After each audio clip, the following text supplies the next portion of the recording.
What's your favorite scary movie? Ours right now is the Scream franchise, and we watched all 4 of them on episode 86 of the podcast. Cue the music.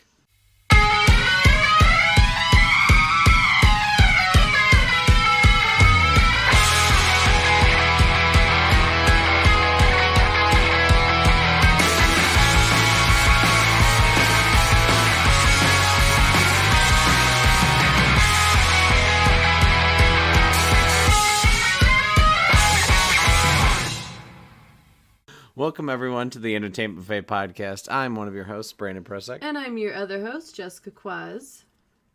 And as we said in the opening, we watched all 4 movies of the Scream film franchise. We figured Halloween, what fitting time to watch through this franchise and just break it all down, rank them, talk about it, how it has proceeded. Before we get started, wanted to throw out some plugs real quick. Please check out Entertainment Buffet on YouTube. If you're listening on YouTube, check out some of our other videos we have there. We have sketches, other podcasts, plenty of content that are coming to this channel. We have other creators that have signed on and are going to be providing a wide variety of content. So don't miss out. Subscribe right now. Check it out. If you're listening to this podcast, not on YouTube, please rate, review, subscribe, all the things. I mean, you listen to podcasts clearly. All the podcasts ask you to do those things. Helps with the algorithms, helps us get out to more audience members, so we'd really appreciate it. And you could always reach out to us on social medias if you would like to give a suggestion for an episode. So Jess, where can they find you if they want to tweet at you? On Twitter and Instagram, I am at Jess Kwazz, JessKwazz. I am on both way too much, so I will see and have conversations with you very quickly. And you can follow me on Twitter and Instagram at Brandon Prosek. Like I said, please reach out to us, guys, or reach out to Entertainment Buffet on Facebook, Twitter, anything like that with episode ideas. You know, we're getting close to 100, and, you know, we still have plenty that we want to talk about, but we also want to talk about things that you guys want to listen to. So let us know. Some other very exciting news to announce is that we have been nominated for 2 awards for the Discover Pod Awards. 2 awards? 2 awards. So we are up for People's Choice Podcast, and we are up for Best TV and Movie Podcast. And both have so many insane podcasts in our category. We are up against The Office Ladies. We are up against Fake Doctors and Real Friends, I think the name of it is, which is Zach Braff's podcast with the cast of Scrubs. So that's wow. And then we're for People's Choice, we're up against actually 2 of like my favorite podcasters. So that's really insane.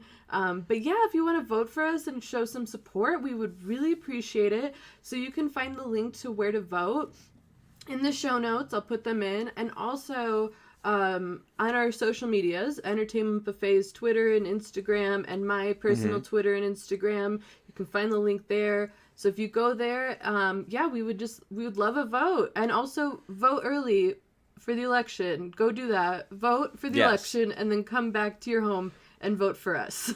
Yeah, I was going to say, vote in the election first. Yeah. That's way more important. That has implications of many proportions. Totally. But then, when you have free time after that, vote for us for those podcast awards. Entertainment Buffet, like Jess said, in both the People's Choice and Best TV and Movie Podcast. And, I was excited, obviously, when we got these nominations. But then, like you said, looking at some of the other people that are in there, like I see Kumail Nanjiani and Emily V. Gordon's podcast on there. And just so many that I was like,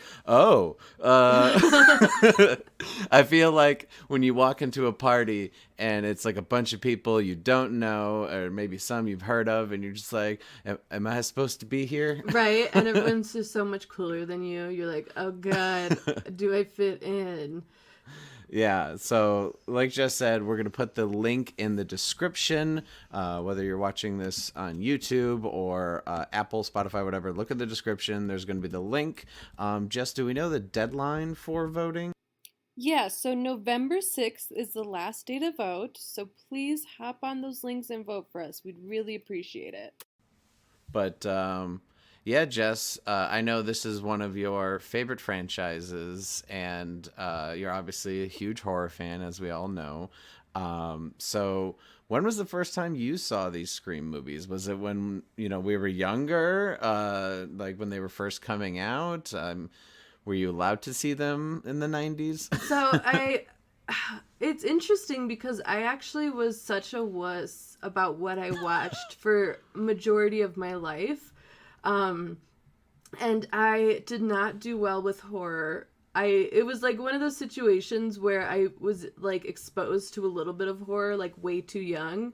Like I remember, this isn't a horror movie, but just like a sidebar real quick. I was like 5 or 6. I was super young and I had a babysitter, and the I was supposed to be in bed, and I remember the babysitter had rented on VHS Independence Day, and they waited till I went to bed to watch it.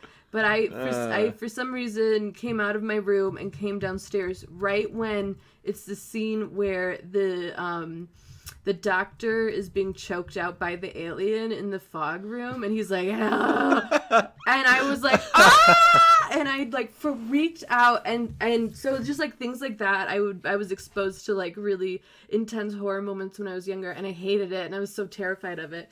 And then when I got older, I think like 19 or 20, I, was at film school. I loved a movie so much. I still do. And I realized like the one genre that I was not well versed in at all was horror. So I finally was like, we're going to do a deep dive and we're going to see the classics. And so I finally saw Scream in that area of my life, probably, I think. And I saw the first two and I loved them. And then I saw the third and not so much. And then the fourth one came out probably not too long after I like discovered my love for horror, and I was really into the fourth one. Back when we did our top 10 favorite movies, Scream 1 made my list, for sure. Yeah. It was kind of encapsulating like all the franchise though, because really like I literally watch this franchise once a year. When I was watching Scream 1, my boyfriend came out and was like, "You're watching Scream again?" And I was like, "I am." I like he was like surprised. Right. And I'm like, "Yeah, of course I am. What are you shocked about?" So yeah, I love them so much, and I just find so much joy in rewatching them, even though I've seen them all so many times. Well, except for 3, but we'll get into that. Yeah, so obviously I'd heard all about these movies. I think I saw the Scary Movies probably first. I think I did too, yeah. Which, like, I think a lot of the things, that we're going to talk about that became runners throughout the series, like they obviously poke fun of in the Scary Movies, which was going to be the original title for the Scream movies, ironically. And, yeah, it was around 2011, 2012, was also at film school, and my one roommate at the time was obsessed with the Scream franchise. I believe Scream 4 probably either just came out or maybe it may have come out on DVD, so it was probably like later on after it's, run in theaters and such, and I watched at least most of like the first 3. I think there was parts I kind of missed because, I wasn't paying attention or was multitasking, maybe working on schoolwork. And saw, I think, like maybe 15 minutes of 4. But for the most part, like I hadn't really seen these since then. So it's been a solid 8-9 years. I remember enjoying, a good portion of them, but we'll obviously talk specifics on each film as we get into them. But once I saw them, I was like, okay, this is a franchise that I love. It's making fun of horror movies in a lot of ways. It's poking fun at things. We're going to talk about that, how it's a very meta series. And I thought it did a great job at blending. One moment it'll be kind of funny and, you're not sure what's going to happen. And then another minute it'll be very brutal. It was also, I had a lot of friends who were huge fans of what they even joke is like torture porn, like the Saw movies or just like really gross movies that like I haven't seen any of the Saw movies. I know some are good, but it's not my deal. I don't really want to just see gross things just for gross sake. Whereas like this, there was actually like plots and character development and, actor performances that I enjoyed when I saw them. So this is a series that I've always enjoyed, and it was very fun to watch. I watched all. I think you did the same thing. I watched all 4 of these within probably 48 hours. It was it was a lot of Scream right in a row. I'm pretty sure the one night I watched the first and like almost all the second, and then like the next day, like finished the second and most of the third, and then like just within a very, very short amount of time, all 4 of these movies. So it was quite a lot right in a row. I did the same thing, but I was like so into it. I was like, these rule. I don't care if this is my life for the next 2 days. Like they're wonderful. Except for 3. Don't worry, we'll get to it. But let's go ahead and jump into the one that started it all. We're going to be going in order. Obviously, spoilers. So go watch the Scream movies. They're available on Amazon to rent. That's how we did it. So go check them out and pause this, watch that, come on back. Let's just dive into the first one, the one that started it all. Okay. I mean, well, we got to start from the top, and the beginning is just it. Well, the infamous opening scene. Yes, the infamous opening scene. For those of you who don't know, Drew Barrymore is in the opening scene. She was marketed as being the star of it because she was Drew Barrymore at the time. I mean, she was huge. So she is in all the posters. She's in the trailer. I mean, people thought she was going to be the lead. Interesting. I didn't know they did that with the marketing. I figured like it was shocking because she was a big name, but I didn't know they marketed her like she was the lead. Yeah, so if you go back and watch the trailer, it's so hokey because it's a 90s trailer. It's ridiculous. But they definitely marketed it as an ensemble with Drew as the lead, and they were really genius in how they did it because they really just took like short clips from that opening scene and kind of like put it a little bit in the trailer. So it doesn't give away much, but it definitely lets you see her like freaked out. And again, it's Drew Barrymore. She was the biggest name in this movie at the time, probably besides like Courtney Cox because of Friends, but like she was supposed to be it. So yeah, it was even more shocking when people went to the theater at the time and what was supposed to be their star was murdered right away. So it just fascinates me. Very brutally too. Yes. Yes. Yeah, which I watched some videos on some of the behind the scenes, and you probably know this, because you're such a huge fan of the series, but the fact that the infamous scene where Ghostface like stabs her right in like the chest, ratings for this movie obviously like, oh, it's too violent and da da da da da. So he told them, he's like, well, that's the only take of we have of it, so we have to use it. And they're just like, okay. And like her hanging from the tree, they like took out some frames for like the quick zoom in because like that was the only way they'd let them do it with the rating was like, oh, well, you can't show it as long. And so they just took out like every other frame, and it looked like an artistic choice, but it was all this stuff was around the ratings and the violence. So it's funny how Wes Craven was able to kind of make these choices with all the pushback that they had. Yeah, and it turns out really well. Like you said, everything in it does look like an artistic choice, which is really funny. And I gotta say too, like you said, it is very brutal. I would argue it might be the most brutal death of the whole series, and it's only for the fact that after she's choked and she can't use her voice, she sees her parents and is so close to them physically and tries to get their attention to save her, but they ultimately don't. They can't hear her. And for me, that is horrifying, being so close to being saved and you're just not. It just like kills me when I see that part where she's trying to talk to them. And I gotta say too, like I've seen it so many times, but the one line where she's talking to Ghostface on the phone and he asks her for her name and she goes, why do you want to know my name? And he goes, because I want to know who I'm looking at.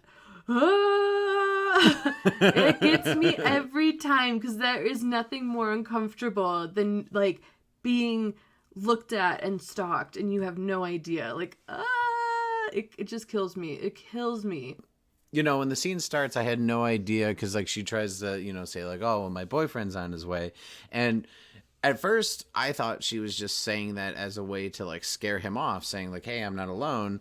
But it's like, no, he actually is on her way. And he's just like, oh, well, I already have him. And he's, like, tied up in the chair. And it's like, oh, fuck, like this is definitely not a prank. This is very fucked up. Yeah, it's like, she's not going to be saved. That part alone is also really brutal in that, like, oh, a man's coming over, I'm going to be fine, you're going to leave me alone. And then he's tied up in a chair. And his death also, I feel like, gets overshadowed. His death is also really brutal. Like, all of a sudden, he is just gutted. Yeah, well, and I think the thing that was interesting is because she... Obviously, most horror fans, we start yelling at, like, what the characters should do. And obviously the first thing I was trying to say was, like, call 911. Like, why isn't she doing that? And, but it's like he kept calling the phone line, and so she couldn't. And obviously this is 90s, and not everyone has cell phones. So it's like, well, if he has the line tied up, then... Yeah. There's nothing she can do. So it just shows you the big differences between how this would happen nowadays versus back then.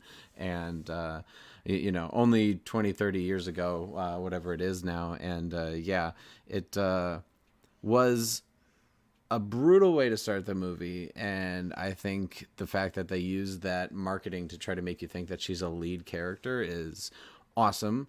And I think it shows right away that this is not, not just going to be like a comedy movie and not cheesy. But the one thing that I noticed, it kind of happened in this scene, and it's going to be a reoccurring thing for, like, people who are Ghostface, which is that it's just a person, it's not like a superhuman thing. It's not like a dude with, like, knife hands or like a big muscular dude. It's just a dude with a knife in this outfit that is freaky looking.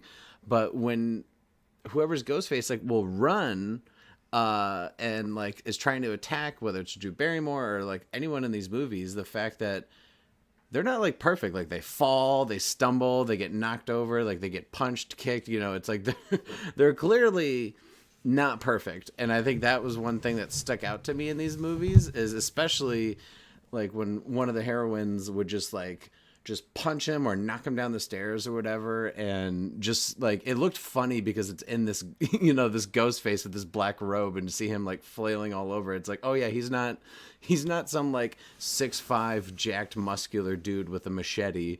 It's just a dude in a cloak. Right. Can be anyone. Yeah. And so that was one thing I think that got me, was her, trying to fight him off. And everyone tries to fight him off. It's not just always, like, stupid death, like, I'm looking over here, oh my god, and then, like, they get killed. It's like they put up a fight, and that's something I thought was realistic, and also made it more scary and brutal, because you don't know if people are going to get away or not. Yeah, absolutely. It makes it more fascinating and kind of draws you in, because you're like, oh girl, yes, run, but oh fuck, he's right behind you now. Like, it's way more interesting to have a villain that could be fought off, because it does sort of, like, bring in some realism, and also just makes you more invested because there's a chance they could get away.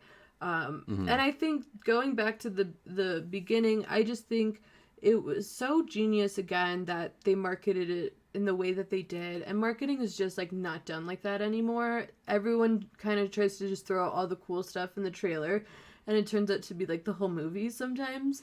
Yeah. But it also, for the movie itself, I mean, just the shock the audiences must have felt is insane. And it right away raises the stakes so high, because it's like, anyone can die. This is what we're getting into right away. And it just sets a really intense tone that, like, yeah, any of us, good luck. Yeah, because, we have no idea who this character is. We're just thrown into this situation, and they're both killed, and it's just like, oh, okay. And then that's where it's like, boom, Scream, we jump in to meeting Sydney. And one thing I got to ask, And mainly because I know we've both seen this before, but to me it's been so long. Like, I remember who Ghostface was, but in one of the first scenes, isn't the boyfriend Billy Loomis creepy, like, right off the fucking bat? Okay. And for yes. like all of the movie, like, maybe it's because I'm looking at it in like a 2020 lens, where it's just like, I feel like that stuff may have been like cool or suave back in the 90s, but nowadays everyone would be like, no, this guy's a fucking creeper. Yeah. Okay. So like, I have some mixed feelings about this because yes, he is a creeper and he's like really manipulative and he's kind of a bully. Like, he sucks. But like, young Skeet Ulrich is such a babe. Like, I don't like, I every time I watch it, I'm still just like, damn. I was wondering if that's the thing. I was like, is it just distracting because people find him attractive? He's so Is that attractive, and he's also grown up so attractive too. Like, he's a real daddy now. But anyway, that's besides So the if you're point. if you're gonna be creepy, you got to be attractive. Yeah. That's just a prerequisite. I mean, yeah, watching it now at my age and in this year, like, I definitely am like, oh, yeah, no, I wouldn't put up with that shit. Fuck no, get out of here. But the first few times I watched it, I didn't see it that way. So it's really interesting to, like, specifically look for his manipulation, because he is pretty much a villain throughout. But he has, like, Skeet Ulrich also plays him with this weird, like this weird sociopathic energy where he's like charming and like pretends to be innocent, but it's really just like a ploy to get you to trust him.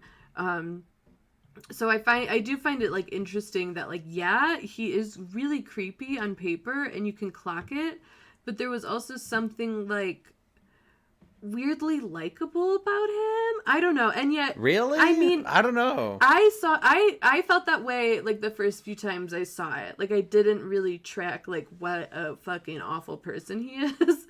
So I don't know what that is. I do think it has to do with, again, Skeet Ulrich just flat out being pretty. And the way he plays it too, where there's like this, like a sociopath, there's like this charade of being like nice and normal. But then if you look deep, it's actually like real manipulation. Like, and he plays it a lot. And obviously, like you said, you're watching it the first time through. I don't think you notice it, but knowing the ending and watching it through the second time, even 8-9 years later, I'm like, wow, they really lay hints the whole movie that it's either Matthew Lillard or Skeet Ulrich, you know, Billy Loomis or Stu. It could be one or the other. Obviously there are other people. It's like, oh, well, is it someone totally different? Is it them? I think someone wonders if it's Randy. You know, the people throw out all the, it's like, it's supposed to be obviously like a whodunit, like, who is it? But the jokes and the things that they say, like, the whole time, like, I know they're in high school and like kids are dark and say very inappropriate things because they're not grown up yet, but like the thing, like, Matthew Lillard in one of his first scene is like making like a joke about like, oh, he got gutted and like this, and I'm like, okay, like, does no one see that one or both of them, if they're not Ghostface, like, they're just fucked up.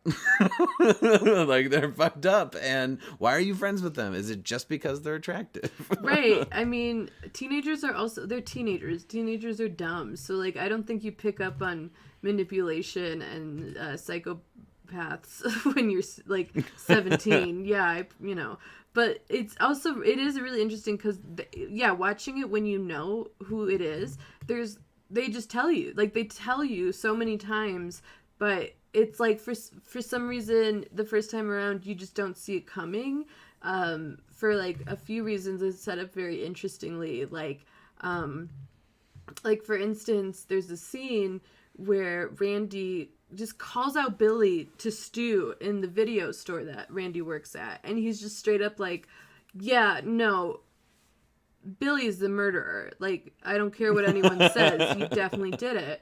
And he also says, he literally says, because I think Stu brings up Sydney's dad, who's also like missing. We don't know where he's at. Is he doing it? Is he pissed off? Whatever. And Randy literally says, no, just wait, he's the red herring. Like, he literally says the term red herring in reference to Sydney's dad.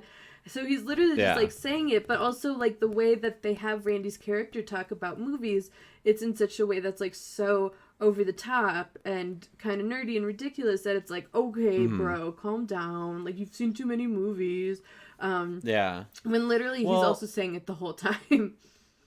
well, and what's interesting to me is obviously like pretty early in the movie they they pull Sydney into like Ghostface calling her, attacking her, kind of her getting away, and I guess it feels like everyone is like so fixated on like how it's related to Sydney and how it's related to like what happened to her mom. They're kind of like sprinkling in like what happened to her and such. It's like everyone just forgets about what happened to Drew Barrymore and her boyfriend. It's because to me, I'd be wondering, it's like, look, like, yes, it could be Billy. It makes sense that why like he would maybe go after Sydney, but why did people kill Drew Barrymore and the boyfriend? Like, what was it just for Stu and him as like a practice kill? Or was it just like a mental game because like she sat next to Sydney in the one class? I don't know. It was interesting how it's like we have this really compelling, awesome opening sequence, but then pretty quickly we move on to the stuff with Sydney and therefore forget the stuff from the opening scene. It's like, yeah, that was brutal and everyone is aware that there's a killer out there, but now everyone's just relating to like, how is it involved with Sydney specifically? Mm-hmm. Well, I think they were friends too. Like, not only did they sit next to each other, but Casey and Sydney were friends. So I think there was like a little bit of like really close to connection. Home. Yeah, like, and killing people around Sydney. But you're right. Like, we don't really understand the motive of that one specifically because like it wasn't like their first go around. Let's try it. They're home alone. Let's do it. Or was it calculated? And I think not knowing is honestly a little more terrifying because it's like, oh, you just psychos. You just doing stuff. Like, you just murdering people and we don't really know why. Like, like that freaks me out more than like a clear motive, I think. One thing that they kind of also throw in there is they have Henry Winkler with a weird character. Yes. Where he's like defending of people, but he also seems creepy. And so I feel like they were trying to make you like, is it him? Because he complains about like hating kids or whatever. Like, is he just like killing children because they're shitty? But then like they kill him and I was just like, oh, I totally forgot about Henry Winkler's involvement in this movie at all. Yes. Like that was just such a thing that was omitted from my memory. I remembered like a lot of things from this movie, but I forgot about his character in it whatsoever. And the fact that he gets killed, I even like wrote in my notes, I'm like, oh shit, I forgot he died. Yeah, I mean, I don't know why. I always forget that Henry Winkler plays the principal in it. I don't know what that is. Like, it's like every time I rewatch it, I'm like, oh yeah, hey. I don't know why, but like maybe because his role is small, and maybe because like his role doesn't. I don't want to say bring much to the table. Like, he doesn't add a ton to the plot, so he's a little like forgettable. I don't know. It's just like this weird thing where I always forget he's in it. Then he pops up and then he's like really weird, kind of like, I mean, just like a little creepy, but also like a good principal sometimes. Like, it's just like this weird thing. And then all of a sudden, he dies and okay. Okay. All right. Yeah. Very odd. Just I thought I'd mention that because it felt like one of those deaths that I was just like, okay, is that like there's more stakes, but it confused me. Yeah. So as the movie's kind of going on, they're kind of breaking down all the stuff that's happening with Sydney's backstory with her mom and like Cotton's wrongful or potential wrongful imprisonment. Like Gail is kind of like throwing those things at Sydney, just like, did you get it right? Because like there was just the bloody clothes and like maybe you didn't see him right. And I was like, okay, I liked that this was kind of like a background thing, but it wasn't like the main plot, because I think you know, as you've continued to see, like crime and like wrongful imprisonment things are so popular with like podcasts and different, you know, crime TV shows and whatnot and documentaries, especially in like docuseries, that having this kind of as like a B, you know, C subplot, I liked it. You know, it felt a little bit, I don't want to say ahead of its time, but you know what I mean? Like it felt like they didn't like overdo it, but they also put it in enough to where like I was curious. I'm like, well, is he involved in like the mom's death? Right. And it's really interesting too because in the first one we hardly see Cotton. I think we see him like once in a newsreel.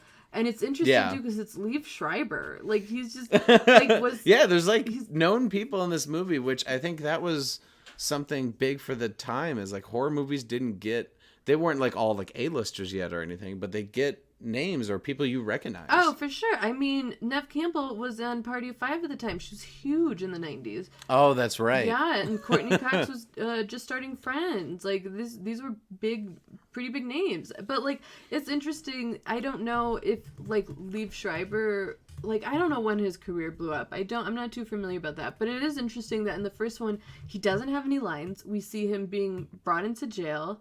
And it's on news footage. And so he's just kind of this, like, interesting, like, background thing that only really, like, Gail is fighting for. So you don't even know what to think of that because, first of all, Gail's like, I could get an innocent man out of prison. That would be great for my book sales. Like, she doesn't really care about him. She cares about, like, she the seems story. a little bitchier in the beginning. I know, but I love Gail. Oh, no, her. I do too. But I think I think I remember reading a thing that's why Courtney Cox was interested in playing her, because like she was playing this sweet character on Friends, and then to play kind of like, I think she even said, she's like, I wanted to play someone that was a little bit of a bitch. Yeah, and you can tell too, like Courtney Cox throughout the whole franchise has so much fun playing Gail. You can just tell, like she's into it, which I think makes it more special. But yeah, it's interesting because like Gail also adds this level like of intensity to the whole situation because she's running around trying to get the story, trying to get the answers. Like she's like on it. And it almost like we feel a level of heightened anxiety through her trying to get the story so hard. Like she's trying to get into it. And so I think she is also interesting. And yeah, the fact that she drops like the little seeds of like, what about Cotton? Do you really think he did it? And now all these things are happening. But yeah, it's not really a huge focus. It's just like a really compelling background thing happening. Yeah. 1 second. Do I smell smoke? Sorry. 1 second. Okay, yeah. Do you want me to...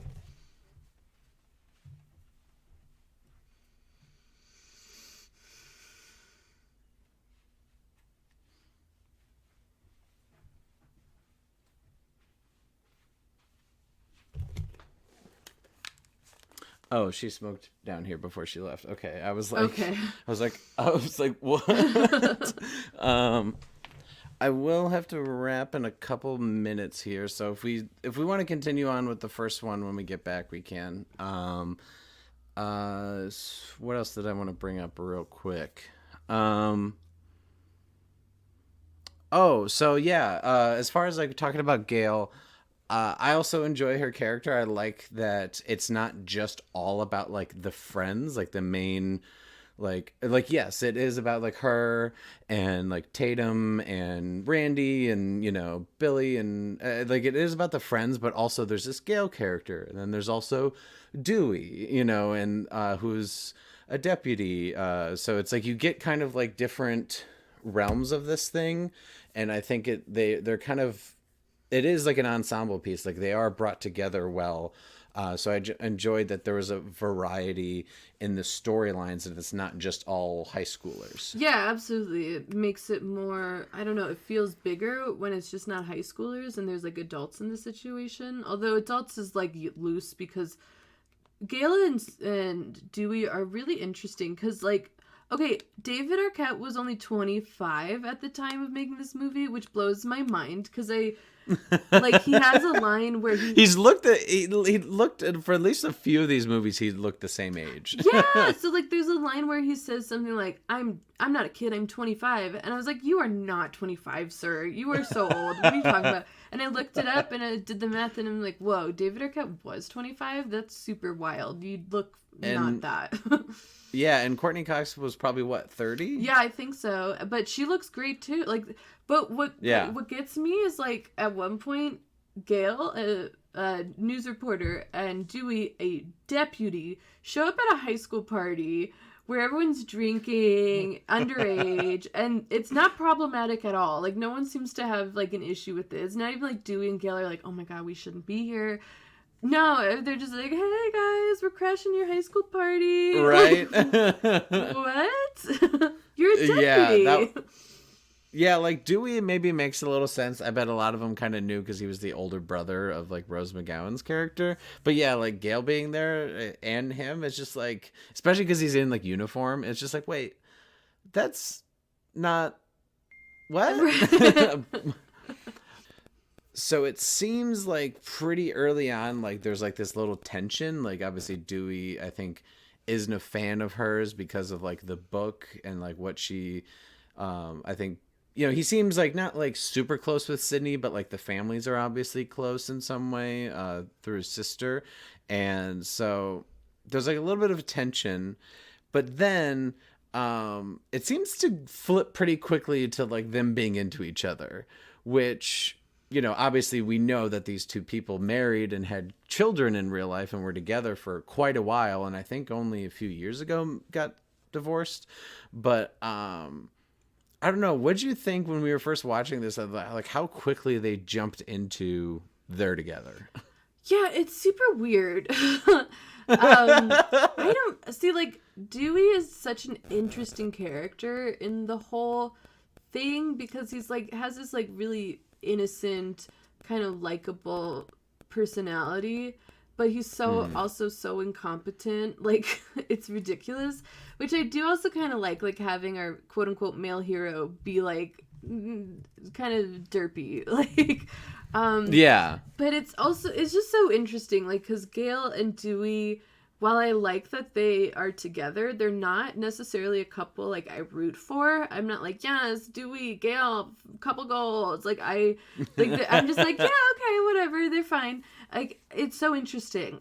Because like I don't know how I feel about it. Like, I'm like, yeah, they're good, whatever. But I'm not like in love with them together. Also, like, it's just like, all right, two people found nice love during all this time. Okay. Yeah. Well, there's plenty I'm gonna say as it like they actually progressed into like a relationship and such throughout the series, but it felt like this one in particular, it was just like, okay, so we got there pretty quickly, right?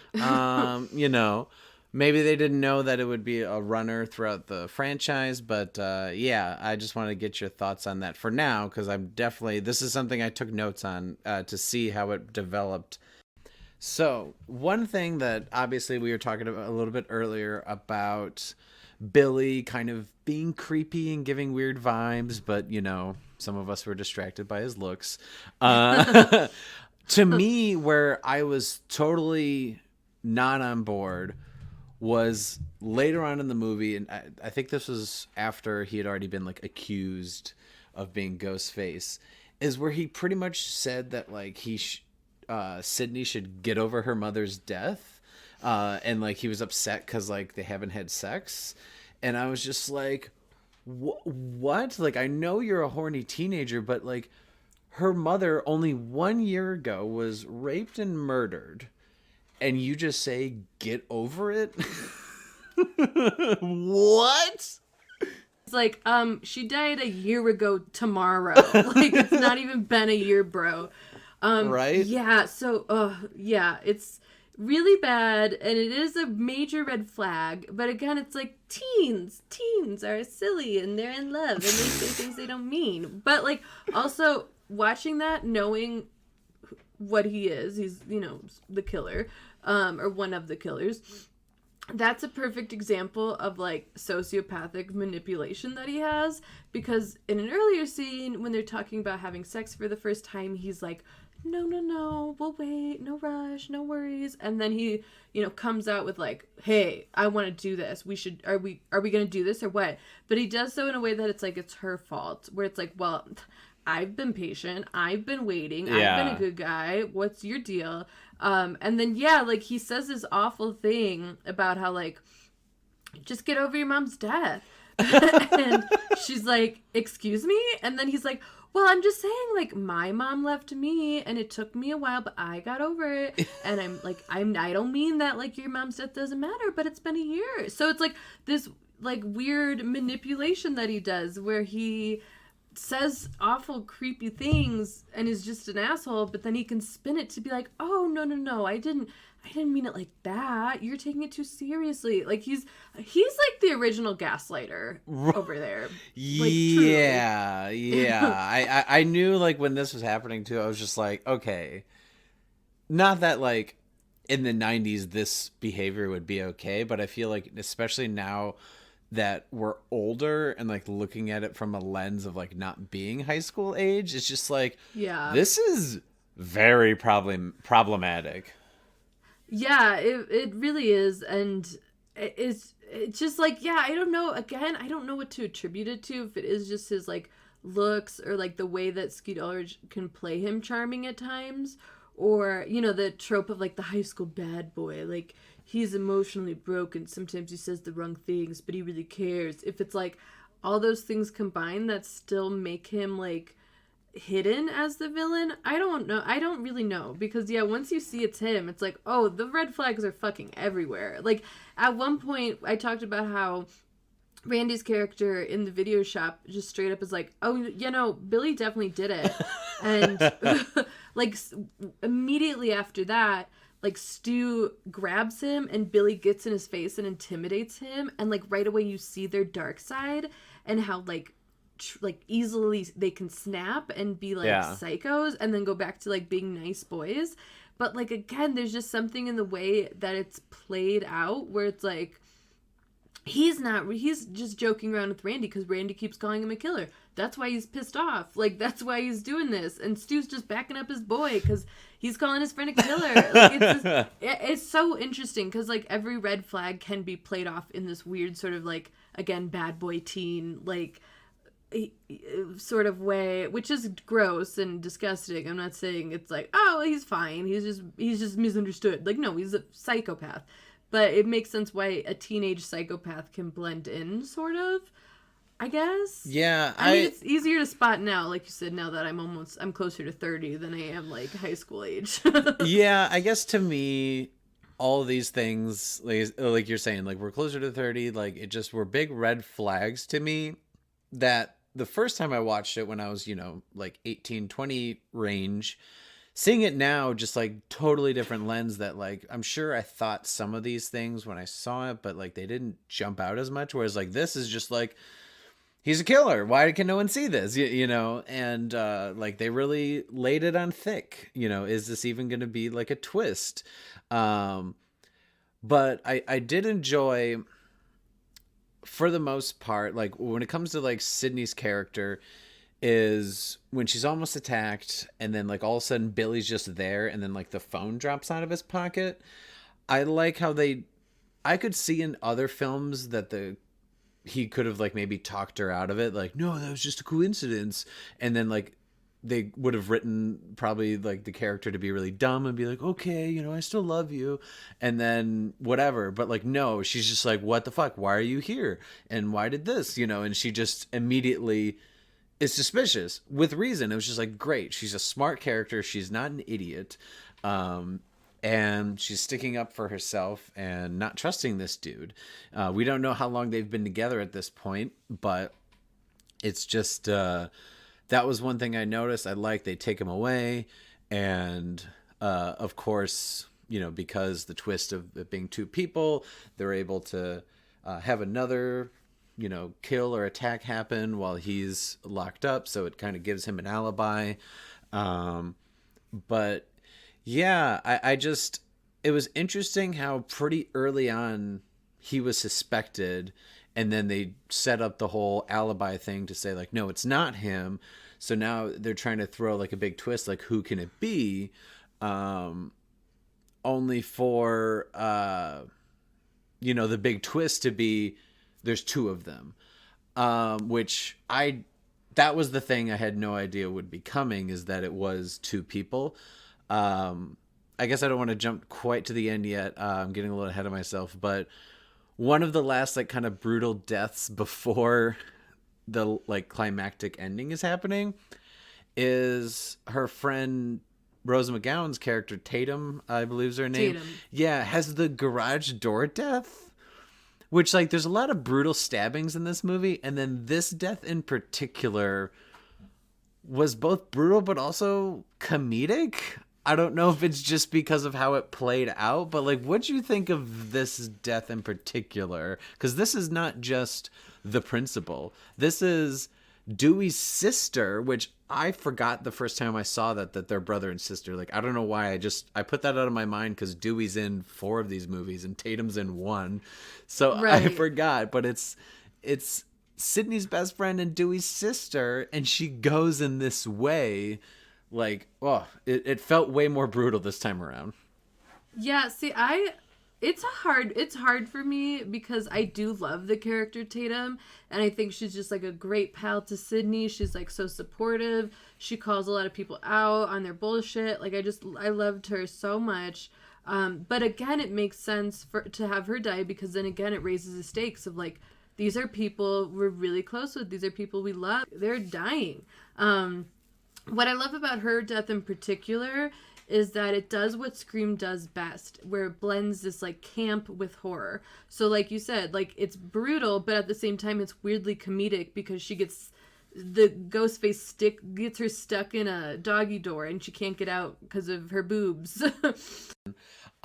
Which like that had to have been Stu in Ghostface for that, right? So no, that was Billy. So if you pay close attention, because this was actually something I paid a lot of attention to this time around. Okay.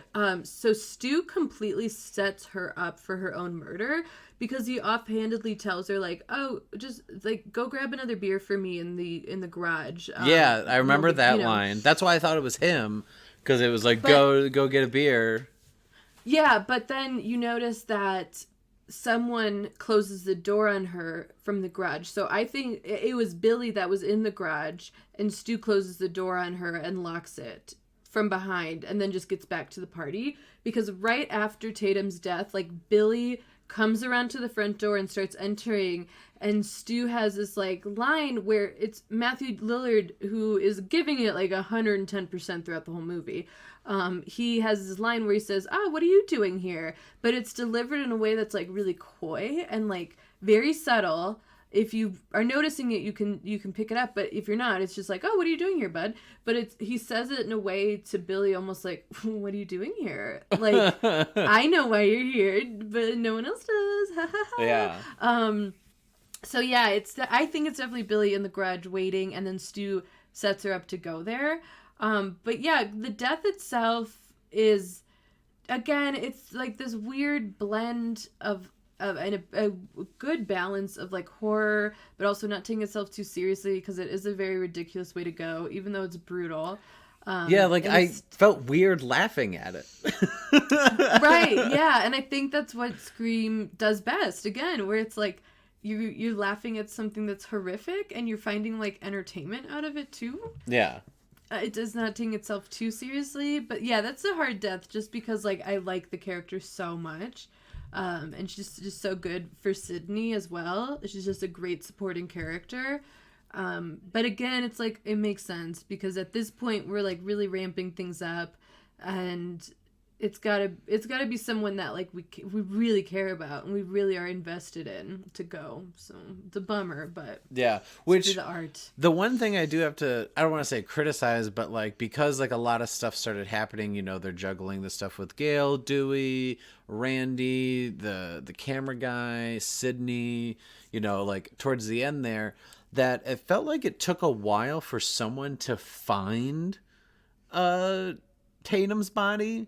Like, because like Randy was watching the movie with all the friends, and then all of a sudden it's like, oh, someone said they killed the principal and he's strung up at the school, and like all these bro drunk idiots like all flee the house, get in their cars and drive away.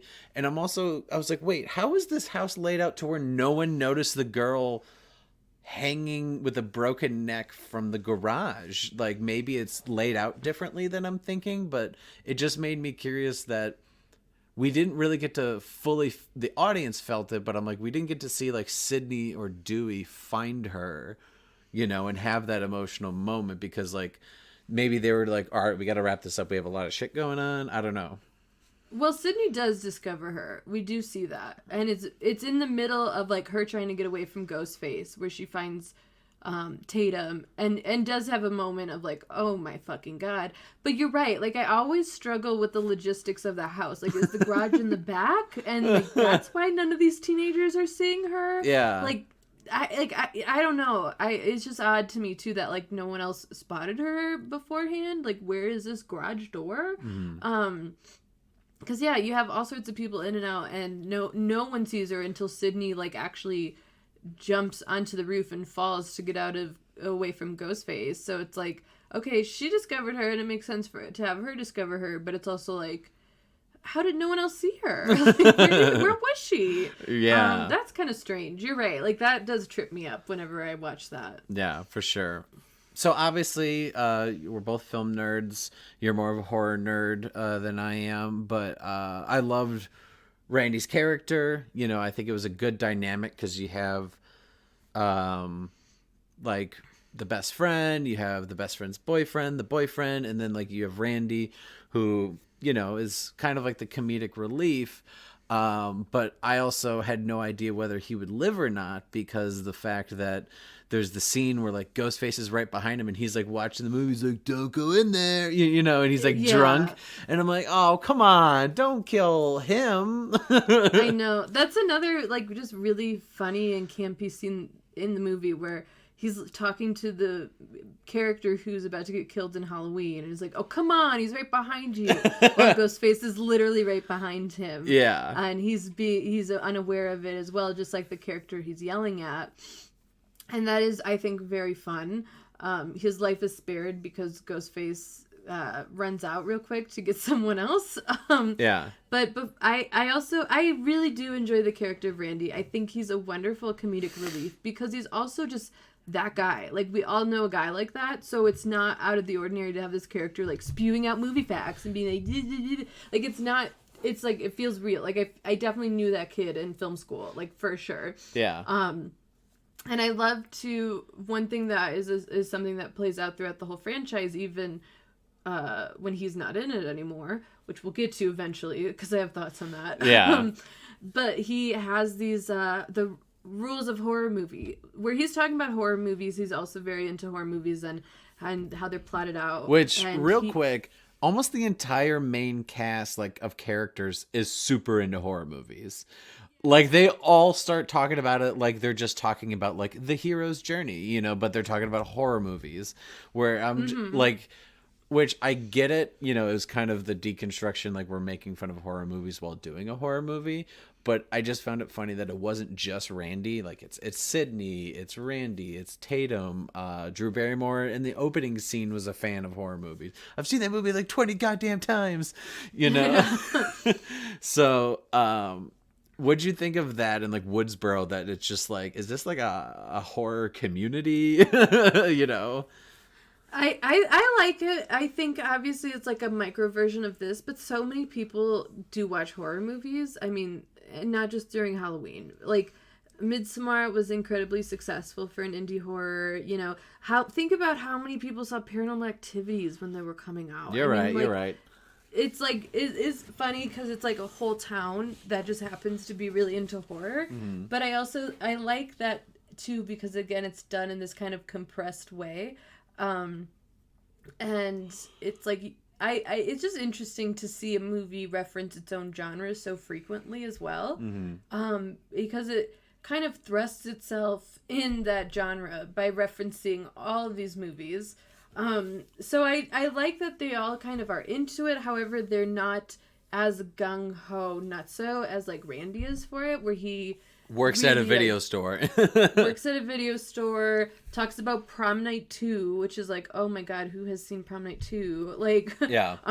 you know, just, and then at the party, he starts spewing out, like, this is how you survive a horror movie. Like, and he has his 3 rules in this movie, which I find really funny because they do sort of play out a little bit. But number 1 is you can never have sex. He literally says sex equals death. And while that's happening, Sydney and Billy are having sex for the first time, and she doesn't end up dying, but she does end up having sex with her mother's murderer. So, and then 2, you can never drink or do drugs. I mean, all of these characters are drinking pretty much, and they're getting it. And then 3, you can never, ever, ever say, I'll be right back, because you'll never be back. Which Matthew Lillard plays around with, which is really funny. So yeah, I like this bringing in the horror tropes that we all know and playing around with them and actually like literally bringing them into the dialogue, like saying them just to kind of mess around with you. It's just an interesting thing that it does to an audience's subconscious, I think. I really do like Randy. I really do. I love him a lot. Yeah, for sure. Which, I also found it interesting. It was like offhanded here and there, but also the fact that he was into Sydney and everyone's just like, oh, well, you're just saying that because like Billy's dating her and you wish you were. And it's just like, okay, well, could he be the murderer maybe because like he's bitter that she maybe rejected him in the past that we don't know about, you know? It was interesting to toy with that. And then I was kind of curious. I was like, I wonder in a future movie if they'll end up together in some way. Because, like, you know, he kind of talked about, like, I think, does he talk about, like, not getting the girl? Or maybe that's the second one. Yeah, he brings it up in the second one. Yeah, so, I enjoyed Jamie Kennedy in the role. I think it was a great voice to have, to purposely have someone specifically calling out the tropes while having them happen. I was really afraid he was going to die in the first one, but he doesn't for now, which, you know, I guess that's leading us up to the end where I also thought that Dewey was going to die. Obviously, I think I saw pictures of him being in later movies, but like, I didn't know, you know, for all I know, the later ones could have been a prequel, you know, I didn't, Yeah. You know, the movies have done weirder things, or he has a twin we didn't know about it. So, I mean, the fact that, like, I thought he was going to die, I didn't know if Gail would die, you know, or Randy. So, like, they were kind of the ones that I didn't know would survive. And it was a pleasant surprise that it wasn't just Sydney. Yeah, and I think that that's also some of the genius of the first one. They really did set it up so that it could be anyone. Like, anyone could die. And so that makes you more invested in these characters. Like, who's going to live? I hope this person lives. And then it's either you really feel the death or you really feel the triumph. So I think that that's really fascinating. And again, that goes back to Drew Barrymore. They right away were like, anyone can go. Yeah. Have fun. Like, so I like that. Playing around with that. I like that we get more survivors in Sydney because then it feels like a more communal experience, if that makes sense. And yeah, as we can talk about this later, but I do enjoy seeing these other characters around more because then it just feels like, I don't know, like seeing old friends. It's like, oh, cool, you're still going. You're doing okay. Yeah. It's good. But I think that's leading us now to the big reveal that it's not only Billy, but it's also Matthew Lillard's character, Stu. Yeah, Stu and Billy. And, you know, they reveal that they have, like, the voice thing, which I'm kind of glad that they didn't just, like, try to say, like, oh, we just do that voice. It's like, no, like, that's how they both sound the same, as, like, they have a voice thing for the guy who's the voice actor. Yeah, and that's another thing, sorry, I was just going to say, and that's another thing that's really interesting in terms of the twist, because if you remember when Billy was arrested, Sydney gets a call from Ghostface. And so we don't know that it's a voice changing box. We think it's just one guy with that voice. Yeah. So it makes sense why she gets that call and is like, oh, it's not my boyfriend. I just pinned it on him. Because she got a call from this guy's weird voice. Yeah. Also, just real quick, it has, like, right in that moment, it probably has one of my favorite lines in the whole movie. Because it's the 90s. But they look at Billy's cell phone data to make sure he's not the guy, which just kills me. But why we find that out because Dewey has this line that goes, his cellular bill was clean. Like, oh, his cellular bill. Ooh. It just gets me. But yeah, so now we all know that Ghostface Killer is it's a voice box. It's not real, but that's another fun element of a surprise too, is that it's not a guy with a weird voice. This is a voice changing box. Like, that's a big deal for the 90s. Yeah, definitely. I think that the biggest why I was such a big fan of it being two people was because to me it just made it so, I don't want to say more realistic, but just makes more sense how like some of the kills happened. You know, like we were talking about the stuff with Drew Barrymore, like with the boyfriend, like clearly that was both of them there. You know, maybe with the principal too, you know, maybe some of these other ones, like it just makes so much more sense to do that, because then they were able to do the thing where, because Billy was in questioning in the police station, Stu was able to go do stuff, you know, and it I don't think anyone was really suspecting Stu. Like he was just a friend, you know. I think Randy's like, oh well, you used to date, you know, Drew Barrymore, but it's just kind of like disregarded and like they move on. So yeah, I loved the twist that it's two people, you know, it's not just one person that's doing all these things. It just makes so much more sense. But it's also especially fucked up because it's two high schoolers who are doing it. And then just to reveal that, like, they killed her mom too, I was like, wait. So that's why you're bringing it up so much this whole film. It's like that they're really connected, you know? And the fact that, like, and we'll talk about it more as the series goes, but like, this story thread that, like, quote unquote, this is not me saying it, but like, Sidney Prescott's mom was like a slut flashing her stuff all over town, that like she wrecked Billy's parents' relationship, and she, you know, later whatever, and she also fooled around with Cotton. And it's just like, wait, so just because this woman fooled around with this you know, multiple people, not saying that like I'm condoning that behavior, but that caused all of these murders. Right. Like, yeah, Sydney's mom gets dragged through the mud a lot. Like, yeah. wow. And you think about like where the series goes from like first film. I bet if you look at the body count of like 4 films, it's just like, woof, if she just never was found out to be right. You know, someone who sleeps around. Like, God, like this whole franchise is like built on like slut shaming.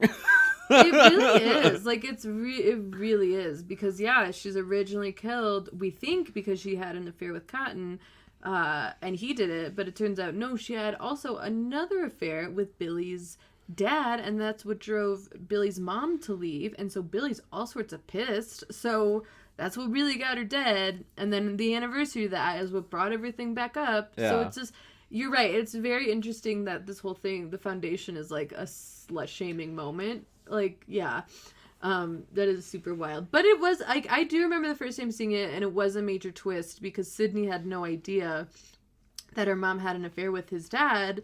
So it was a very big deal. Because I also find it interesting when they're discussing motives. Like, she asks him, like, why?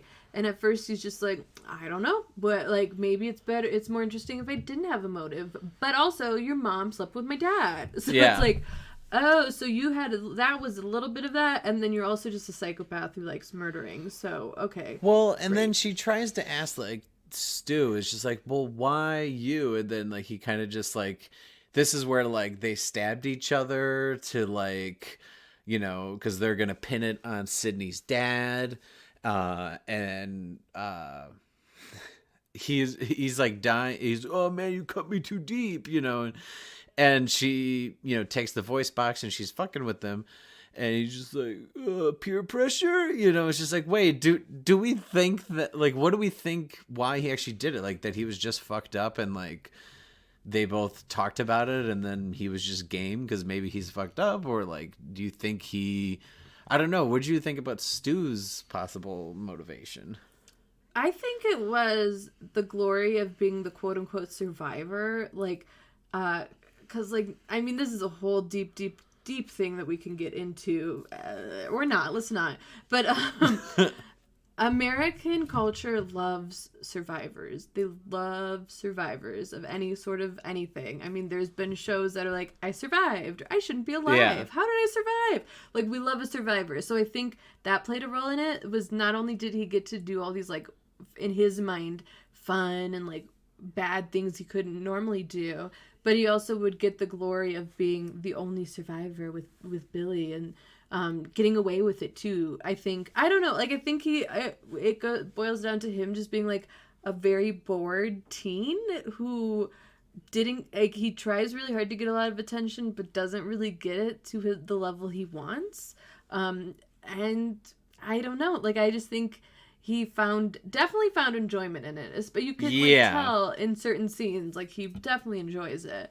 And I gotta say too, like, the performance of both of them in that final scene, it still is just incredible. Even when you know the twist, it's still so entertaining to watch that scene all these years later. And fucked up. Yes. And they perform it very well, where they are so fucked up and psychopaths, but they're enjoying it. Like, they're, it's like this awful blend of, like, horrifying and entertainment, because you can tell, like, they're having fun, whatever. Like, it's still so crazy to me to watch themselves, like, get amped up before stabbing each other, where they're like, yeah, bro, come on, let's do this. Like, they're pumped about it, and that's crazy to watch. Well, like, still. I think it was also, I think what added to it, but also, like, made it gross, but, like, because at that point, Billy had been stabbed, and then, like, they were gonna stab Stu too, like, and then I think she had been knocked around, so she had some blood on her, so, like, there was just, like, a lot. Oh, and, like, Billy's wearing, like, a white shirt, and so, the corn like, syrup, the corn syrup, so, like, fake blood. That's right. It's corn syrup, but, like, there's just a lot of, like, blood on all of these characters. Yes, that definitely heightens it during all of this, and then especially when Stu gets stabbed, and just like, blood on everyone, and it's not like gory, it's just very apparent that this is real, and as we've seen, like, there are stakes and, like, real violence. So they also start a joke that's going to be a reoccurring joke, which is, like, they think the killer's dead, and then, like, jumps back up, and they're like, and the fact that Sydney just shoots him in the head, like, not this fucking time, or, like, whatever, like, she, I was like, oh, awesome. I love that. It's just like, nope, fuck you. Like, I'm killing you. It's not just like, you're going to jail, buddy, I love that it's, like, Sydney that has the final blow for both of them. But I also love too that they do play around with, like, the things we've seen in horror movies or thrillers, where it's like, okay, we think we're out of the clear, and then all of a sudden, like, oh no, we're not. But they, like, finish it immediately. Like, there's no another struggle. Like, it's just immediately she shoots him, and he's done. It's just, it's I don't know. And like you said, we see that throughout. I think it's a fun thing to keep poking fun of, because we still see that. Yeah, for sure. So as we were saying, the final survivors are Sydney, Gail, Randy, and Dewey all make it out. It's like I said, I think the one that hurt me the most was, like, the Tatum death, because I'm like, oh man, that's Dewey's sister. And so I think that's why it, like, makes more sense that Dewey and Sydney, out of, like, all the, like, sure, Dewey has a thing with Gail, but, like, that they kind of have, like, a brother-sister relationship after that. because, you know, they were already close in some way, but probably because Tatum got killed.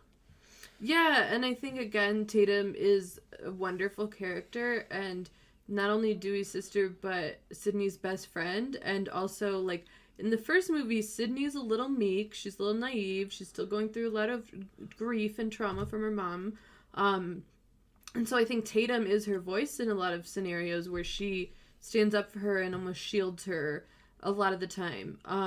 So yeah, it's like now that that protective layers of a friend is gone, Sydney's got to be on her own a little bit. So that is, I would say that's probably the hardest death for me too, just because I really enjoyed the character, and I think she was just had such an impact on both Sydney and Dewey. So it's really hard to watch them lose someone. But you're right, she also does have like a big, her death has a big ripple in the franchise to come. For sure.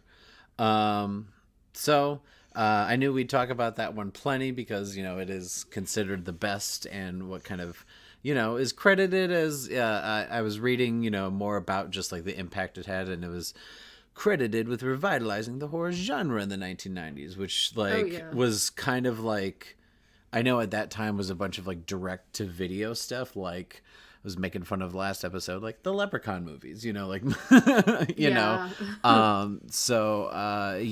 which apparently up until the release of Halloween a couple years ago, it was like the highest grossing slasher film of like all time, which is crazy because it came out, you know, in 96.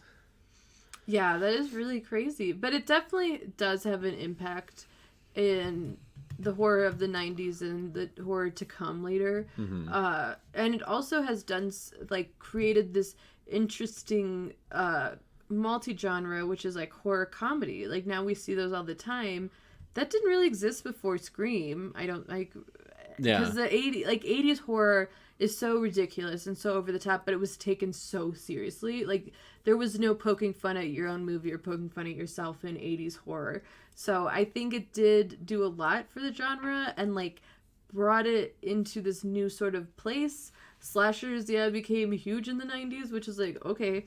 But like, yeah, I think it did a lot more than we really realized, like what it did to our current horror climate as well. Yeah, for sure.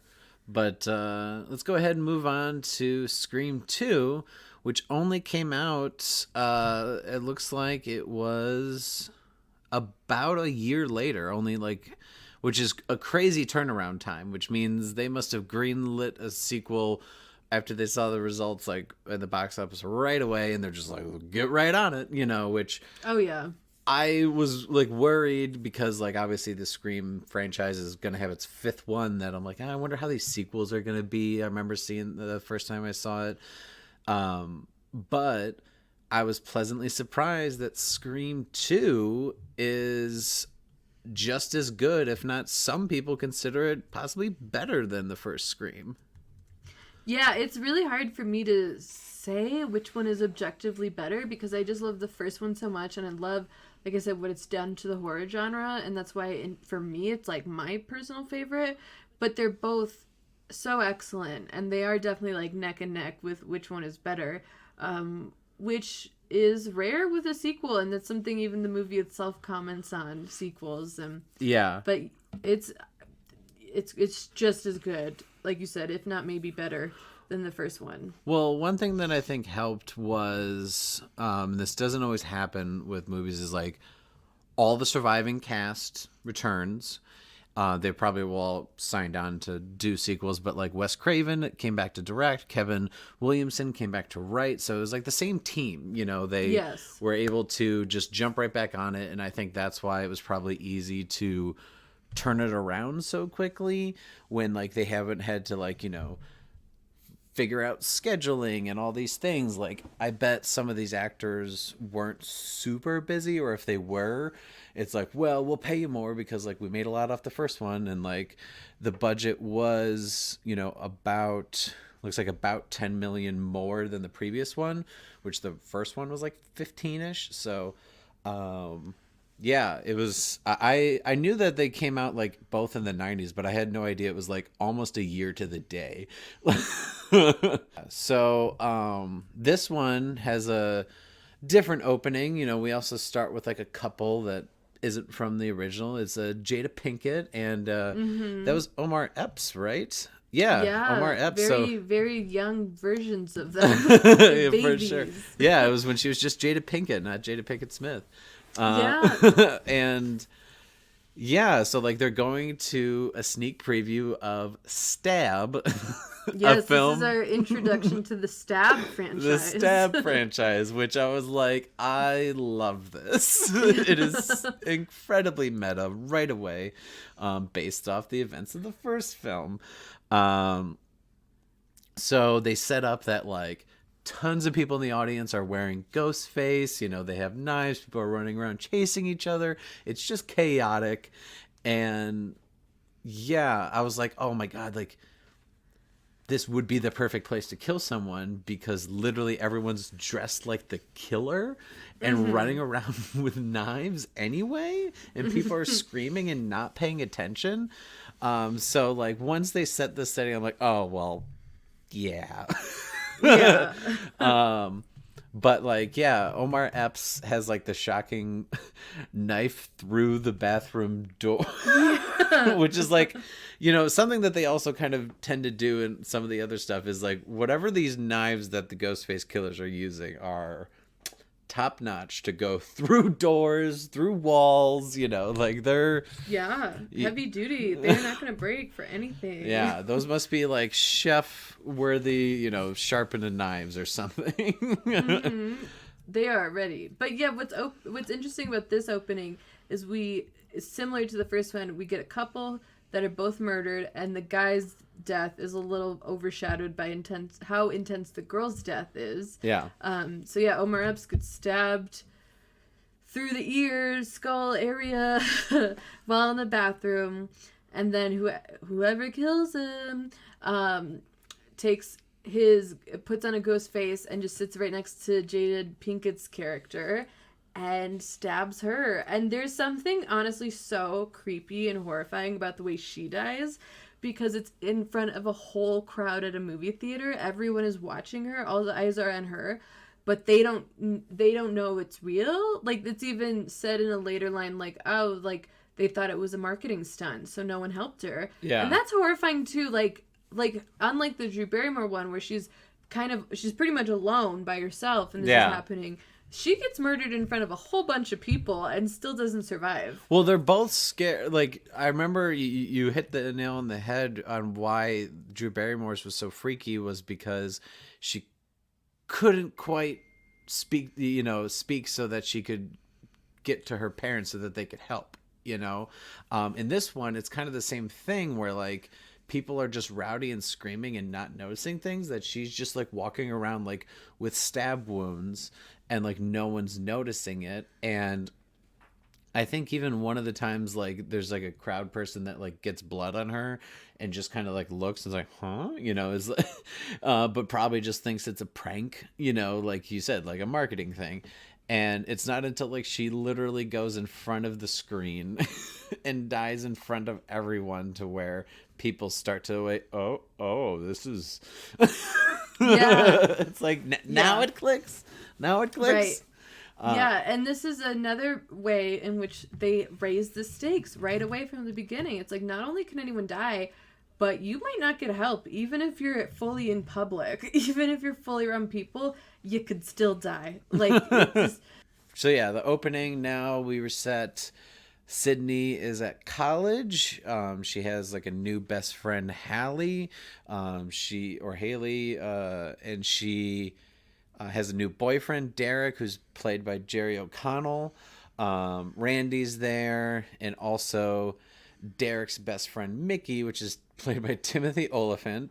So like another time where like they get a good amount of like known actors to be in this. And then at some point pretty early on, we also introduce Sarah Michelle Gellar's character. And then obviously Gail and Dewey are there as well. And then we also kind of reveal, much like we realized at the end of the first film, that Cotton, played by Liev Schreiber, didn't murder Sydney's mom. So like he's released and he's like on TV and such. And so it's like right away, like this all-star cast of, David Arquette, Nev Campbell, Courtney Cox, Sarah Michelle Gellar, Jamie Kennedy, Laurie Metcalf also, Jerry O'Connell, and Timothy Olyphant. And also it was just Jada Pinkett and Omar Epps and, Liev Schreiber. It's just like, what the fuck? Yeah.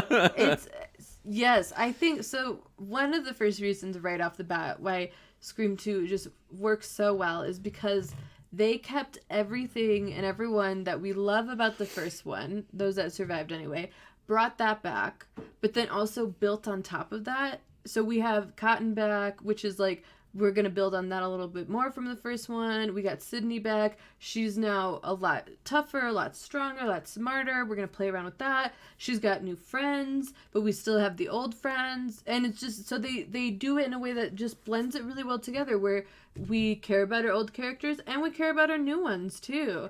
And I think that works really well. You also forgot to mention that in this cast of characters, a very young Portia de Rossi plays a sorority girl on campus, and she has what might be like the best line in the entire franchise. Oh ever. boy. She's at a party and she goes up to Sydney and she goes, "Sydney, hi. No, I really mean that. Hi." Like, what? It's so dumb and it's wonderful, and I love that line so much. And we also have cameos from Luke Wilson, who That's right, in the yes. Stab universe plays Billy, and then Heather Graham, who plays Casey Becker, and then Dory Spelling as Sydney, which I think that was like a throwaway line or something, was like, oh, Tori Spelling could play Sydney, or I don't know, it was like something like that. So just like, what the fuck with this cast? It's so fun. Yeah, they get a lot more fun with it too, like you said, with having these like weird cameos from people who are in the movie of their life just pop up. Like at one point they do have like someone's watching TV and Luke Wilson as Billy is talking to Tori Spelling as Sydney, and it's just like the hallway scene we were talking about where he's like, "Get over your mom's death," and it's just done so in a way that's just so over dramatic and like so funny. So yeah, we're able to have a lot of fun with this one because of the Stab franchise going on now. Yeah, for sure. Yeah, I think that, like you said, it kind of like resets, like, okay, here's the new boyfriend, here's the new best friend, here's, I think the best friend's boyfriend is also Timothy Olyphant. Am I right? The boyfriend's best friend. Well, oh, I couldn't remember if Timothy Olyphant was seeing that Haley or. No, I don't think they are. Okay, well, still like the same number group dynamic as the first one. They're kind of just like, here are these new people and thrust into college, and like I like that right away when like the killing stuff happens, like she's immediately suspicious of Jerry O'Connell. Yes. And like I think rightfully so, girl, you Yeah. But can I just say, like, Derek is such a good boyfriend, like truly, like he is supportive and he's protective of her, and he doesn't judge like any of her past that she's bringing into the situation, and he's not like staying away, but he's also like, okay, we're gonna give this some time until you realize it's not me, but like gives I'm her not his gonna frat letters or whatever that oh, the necklace that she keeps wearing in the third one, like I noted that. I was gonna bring that up later. yeah, I'm like, oh, like I just and he has the sweetest moment of the entire franchise, which is when he stands in the cafeteria and sings "I Think I Love You" to Sydney. Which, I mean, he's just a good boyfriend. Which it's so funny you say that, because like I was watching some videos on people's ranking of these movies, and this one guy put Scream 2, I think at the end, like right after 3, like very low. And one of the big things he kept complaining about was the scene where he stands. He's just like, he sings like the full song, like, oh, like this, it wasn't good, and like da da da da da. Oh my god! And like when I was watching that, I was like, dude, get over yourself. Like this was, it's not the best scene, but clearly it's just like cheesy 90s. They're what he doesn't realize is they're doing a rule in movies with either action or horror or like crazy shit's gonna happen, is you put the characters at a state of oasis, so they think things are fine, and then you flip it on its head. You know, it's like you show that, like, I think I love you. You know, everything's all seems happy and fun, and like Timothy Olyphant is clapping along. You know, it's like there's just these friends. You have no idea that later on, you know, what's going to happen to a lot of them. So. Right, and like that's why it works well too. Like, yes, of course it's cheesy and corny. It's supposed to be like that's what the vibe he's given us. And his singing is not good, but he's a college dude. It's not. So he doesn't have vocal training. Come on. So, and again, like you were saying too, like it works because we get to see them like have fun and be like nice kids, and I think it attracts us more to them. It's like, oh, well, I care about these people. They're fun. They're cute. So that, yeah, when shit starts really, really hitting the fan, we think of moments like that we like them for, where it makes one, again, their death harder or their survivor feel more earned, or, you know, all these things. It works to have like a scene like that. Like I love and I hate that scene so much, but it's like, again, he's just a good boyfriend. Like, he's trying to prove his love without being like shoving it down her throat. He's like, okay, like, I definitely didn't kill anyone, but I'm gonna let you like figure that out in your time. Like, it's fine. Like, he's just, man, justice for Derek. He deserves so much better. Justice for Derek.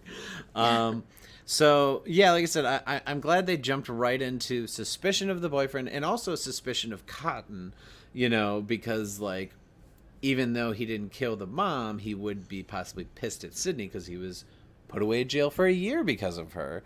Which also, like, Cotton is a weirdo. Like, he's not the murderer, but he is, like, I get why people think he's a psycho murderer, because he's a weird dude. Well, like, and it doesn't help, and it kind of makes me think of that show, Making a Murderer. It's like, well, people were calling him a murderer for the last year, and he was in jail for murder, you know, and I think that could take a psychological toll, that if he was already, like, on the edge of being a weirdo, now he's going to be a full-on creep, because he's, you know, uphill battle for the rest of his life. But can I just say also, like, now that we've had some distance and it's 2020 now, like, the fact that he was only falsely accused for a year, it's like, bro, get over it. Like, only a year. Only a year. People, like, spend their whole life in jail for crimes they didn't commit until they were, you know, sentenced to death, and then we're like, oh shit, it was actually that guy. Like, fuck. Like, a year, you have the rest of your life to make up for it. You're fine. Yeah. Like, get over it. Which I think they could have made that, but I know they made the whole it being a year since her mom's death part of the. Yeah. But yeah, I get what you're saying too. So I'm glad they jump right into the suspicion of both those people. But pretty early on, so one thing I wanted to bring up was I'm going to talk about it in each of the movies is the Gail Dewey stuff. So this is like Gail's character has spun her book into like these stab movies, right? And like Gail is not happy, Dewey's not happy with Gail because, like, I think in the movie and like the book made Dewey kind of dumb, you know, made him out to be like this goofy dumb guy, and like he's mad at her now because of it. They don't quite say if like they for sure tried to date after everything or what, but like, so they start right back where they did in the first one with like conflict. And I'm going to talk about this in the later films because I feel like this particular storyline they just keep resetting is like start the movie that they have some sort of conflict. In addition to, you know, the murder conflict. So I don't know. I was curious your thoughts on that, how like they came together in the first one and then broke it apart and then through this movie come together again. Mm-hmm. Yeah, I think a lot of that for me boils down to the fact that they are just so different, like fundamentally different people. So it does kind of make sense that they have this like love for each other, but there's also this conflict of them like pursuing who they are as people. And again, like I fucking love Gail. Like, I love what a bitch she is. I love that she's like, I love her. I love everything about her. I think she's perfect. But yeah, it kind of does make sense that like she is a cutthroat reporter. That's who she is. She is ready to like stake her claim and like get her shit, get her accolades, get her money. Yeah. But sometimes she gets too into that to the point where, yeah, like that wasn't the greatest thing. But like you said, it's something we kind of see again where she kind of has to keep learning how to be a better person. Well, yeah, and like you're saying, she gets so into it, like it was after the death of like Jada Pinkett and Omar Epps that like she's like on the phone. I think it's one of her first scenes back in the movie. And she's like, cancel the movie. You're kidding me? Like, this is going to be great for sales. Right, and right. I'm just like, well, yeah, oh, she's no. like, she definitely does that a lot where she goes hog wild and then is like, okay, well, I guess I got to reel this in a little bit and just be a human. So it is interesting to see because, like, we get this, like, sense, again, from her of, like, urgency and, like, we got to get this wrapped up. We got to get this figured out. She's the one that's coming in who's like, we got to get this figured out. No matter, even if it is for her own personal gain, like she does add this intensity of like, we have to figure this out right now, that Dewey definitely doesn't bring. Dewey's like, well, we got to protect everyone, whatever. She's the one that's always like, we got to get this together. And I think that that's what I appreciate about her intensity as well. Also, for those of you keeping track, this is the movie where her hair is dark with red highlights. I was almost gonna say, because her hair is so drastically different in all these movies. So different. I was literally thinking that. I was like, okay, like we were keeping track of the Mission Impossible movies. Like Tom Cruise is this old. It's like, all right, Courtney Cox's hair was like this. Yeah, this, like, we can tell which movie it is just by seeing a screenshot of her. Yeah, because she had like the red hair in this one, right? Yeah, so she has like the dark hair with a lot of red highlights, which is so fucking of the times. I can't even, like, all of Gail's hair is so of that time. It's ridiculous. Like, that's what it was. Even her stupid bangs in 3, it's like, well, the early 2000s were trash when it comes to trends and fashion, so it makes sense. Like, but yeah, so this is the one where she's got the short dark hair with a lot of red highlights. Well, so one of the early deaths on in this movie that I knew we were going to have to talk about was Randy gets killed. Which I even saw that like critics and like audiences, well, not critics, but like audiences were very upset by this. So I had to get your thoughts because you've known the series so much more than me. What are your thoughts on Randy getting killed? It is shocking, but also pretty early in the movie. You know, he's nowhere near the third act. Like, this is either beginning of Act 2. You know, it's like somewhere in the middle. Like, it's shocking where it took place in the movie. I hate it. I hate it all so much. It's honestly like for me, it's the worst part of 2. It's like the one major thing I fucking hate about 2. Because not only do I hate that he dies, but I hate how he dies. Because it's, like you said, very early on. And he dies off camera too. So he doesn't even get like this fun, glorified, huge horror death that like a fan of horror kind of deserves like him. He gets a really lame cop-out where he's like pushed into a van and then we're told he dies. So it's also incredibly forgettable as well compared to all the other deaths. Like, oh, you remember, oh yeah, he's not around, so he's dead, but like you kind of forget how he died. So that's also incredibly lame. I also just really like that Sydney and Randy stayed friends in college. Yeah. Because it also just felt like Randy, like, yes, there's Gail and Stewie. There's Gail and Dewey, but Randy was in her friend group. Randy knew Billy and Stu, just like Sydney did. And so it was like these two friends who are, you know, he gets it. He gets what Sydney's been through. He fully understands. So I think it would have been nice to keep him in the franchise because it's like, again, someone who has her back, someone who she has his back. Like, that was a fun relationship. And also, like, he's a funny character. He's a fun dude. I think he would have just been a lot more fun to keep them in. And like, yeah, like we were saying, what's interesting about Scream is that it's like anyone can die, but it's like, well, that doesn't mean they have to die, you know? Like, god damn it. I think it would have been way like I was talking about Portia de Rossi in the movie, her and like the sorority girl characters are always together. They're like really ditzy, they're really dumb, and they bring some humor to it. Like, this is weird to say, but I think we could have had a lot more fun with like if they got murdered, because they're fine, they're good, they just pop up. I think it would have been a lot more fun if like the main sorority sisters were murdered. I think that might have been more entertaining. We could have done it in like similar to Tatum's death, where it's like campy but like intense.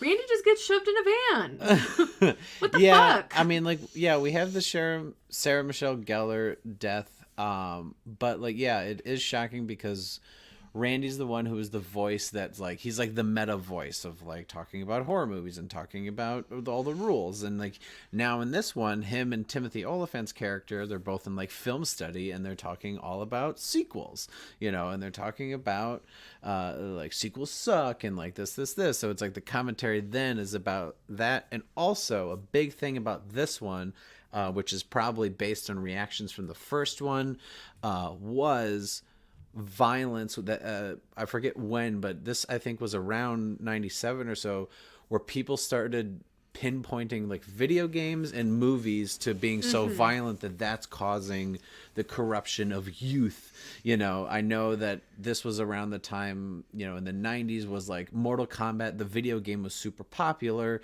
and like it was gruesome, and like movies like this were happening. So they talk about that in the movie numerous times. Like, it's a big theme and thread throughout. It's not just like offhandedly mentioned once. Like, they discuss it in film class and then they discuss it later, and it'll come up at the end as well. So I thought that was interesting that their first film probably had this. And this controversy for being like, oh, you're making kids all fucked up. And so they're like, no. And I'll bring up another point about this later when we get to the killers. The fact that it's such a big part of it. Yeah. I was like, wow, like really putting like themes and thoughts and like actual, you know, story and commentary to a slasher movie. Right. And that's what's so, yeah, it's done so interestingly because it's like just film nerds, like a film class is talking about it. And they know what they're talking about. They're film buffs, so they can get into that conversation. My favorite is, so like right after the Jada Pinkett Smith death, we cut to a scene with like Sydney, and then after that we immediately go into this like film theory class, and they're all talking about the death at the movie theater and like what does that mean for violence. And the teacher says like, he insinuates like, does violence in movies lead to this? Is this an example of that? And Sarah Michelle Gellar just goes, that is so moral majority. I'm like, oh my god, yes, queen. But yeah, it's like this interesting conversation of back and forth in that scene specifically, because we have some people saying like, yeah, and then what's interesting too is Timothy Olyphant's character is like, no, like, he's just like, I don't know, like psychos are psychos, like whatever. Also, like, what's also really interesting too is that Joshua Jackson from Dawson's Creek is in the film class, and that's one and only time we see him. Yeah, someone joked in a video, they're just like, and here's Joshua Jackson getting some acting lessons besides the Mighty Duck movies, you know. It's just there. Yeah, which I was wondering if he was gonna be a bigger part, and he wasn't. But yeah, I really enjoyed the commentary about all this, because I think it's something that's still relevant today, and it's just the fact that horror movies, as we were talking about the first one, were like dying as a genre. And the fact that it's like, no guys, you see, like, you can still have something be funny and horrible and brutal, but also like say something. That's why I think I used to hate the horror genre, I used to say, because it felt like they were just like only for scares. Like, that was it. There was no point to a lot of the movies that I was shown, until I started seeing stuff like this, that I'm like, oh, there's commentary, there's actual character arcs, there's fun moments, but also brutal moments. And I'm like, oh, fuck. Yeah, and I think that's another thing that this one particular Scream 2 has done for the franchise, is that it's made horror to be smart. Like, you can be smart with your horror. Because, again, that wasn't really happening before this. It was, like, all for, like, you know, gore and scares and jumps and, like, oh my god. But this allowed the genre to become smart and have messages. This one is obviously, like, really blatant and obvious, which is fun for what Scream is and what it does. But yeah, it's allowed, I think, like, we have Hereditaries and we have, you know, Us's and Get Outs, because this way back when was like, yeah, we don't have to just, like, stick to the formula. We can be silly and smart. We can say stuff while we're stabbing people. We can have a message. There could be actual, you know, opinions and themes and commentary, believe it or not. I also like that even though it is a movie with violence and it's a sequel to a movie that had a lot of violence, when they're talking about do movies make people violent, they don't settle on, like, yeah, for sure, or no, they don't. Like, they're not. That's what's interesting too, is the commentary is from both sides throughout. And even though it's obvious that, like, and when we get to the end, we can talk about this more, but, like, there's a full-on murderer who's copying Woodsboro murders, and each victim has a same name in their full name to the original victims, but people are still like, well, is it because they saw a movie? And it's like, there's clearly a lot more going on here. But yeah, so it's interesting to see the commentary play out in such a way where it's kind of like both sides, but also, like, you read what you want to read out of it. Yeah. So, pretty early on, you know, the police are like, okay, well, we clearly can't leave Sydney, like, alone. So, like, they put 2 cops on her, but they put the 2 dumbest cops on her. Can we just say that? Because, like, there's the scene in the library where, like, she gets the message on the computer that's like, you're gonna die. And all of a sudden, Cotton's there, and, like, so the one cop's, like, ushering her away from the computer, and he's like, wait right here. And then, like, leaves her alone. It's like, wait, if you're worried that a killer's here, why would 2 of you go look, and why wouldn't, like, one stay with her and one go look? Like, I don't want to say you deserve to die, but, like, you're not doing smart decisions to get out of this. So yeah, and then I think also the way that their death comes up a little bit after that was, one of them was very gruesome, but it was just kind of like, yeah, you guys are kind of incompetent, so you're kind of gonna die, which then becomes a joke in the 4th Scream movie with cops. It's like, cops never make it. You know, it's like, well, they're not wrong. Yeah, I think the Scream franchise has a good argument for defund the police, because they're all incompetent and stupid in these movies. Yeah, but yeah, those cops in Scream 2 are just so silly and stupid, because, like, they know, like, there's a full-on murderer going around this area. Like, get it together. But they're still kind of like, is it though? Like, are we fine? Like, they can't get it together. And yeah, that leads to one of the most intense deaths, I think, of the movie. And that is Sydney's friend, Haley. I think. Yeah, Haley. Haley or Hallie, one of those. Yeah, sorry.